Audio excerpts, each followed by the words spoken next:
So here's my question. Is the ongoing crisis in the Eurozone a problem of economics, politics or psychology? Well, it's obviously a question of economics, I hear you say, and of course you're right.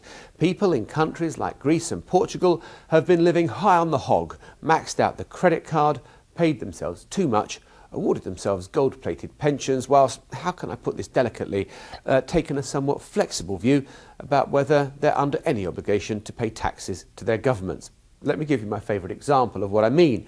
In Athens, they introduced a swimming pool tax as a means of clawing back money from wealthy Greeks. Now, if you believe the tax returns, just 300 Athenian families have swimming pools. But go onto Google Earth, zoom in a bit, and of course, there are thousands and thousands of homes with pools. Tax evasion is a national sport. So yes, of course, this is an economic crisis. And that's why not just Greece, but Italy and France have been passing emergency austerity packages to cut their country's debt levels. But it's a political one too. And it's where politics meets economics that the problems begin.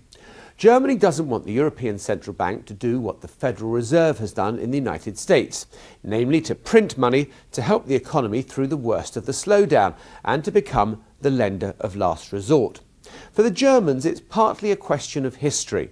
The memories of their hyperinflation between the world wars live on, when you had to have a wheelbarrow full of cash simply to buy a loaf of bread.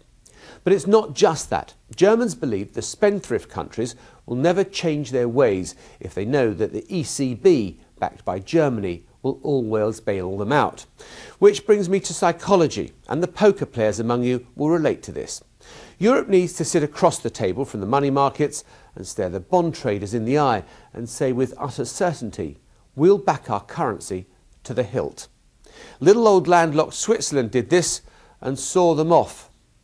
It's an unlikely image, but maybe we need Angela Merkel to do a Clint Eastwood.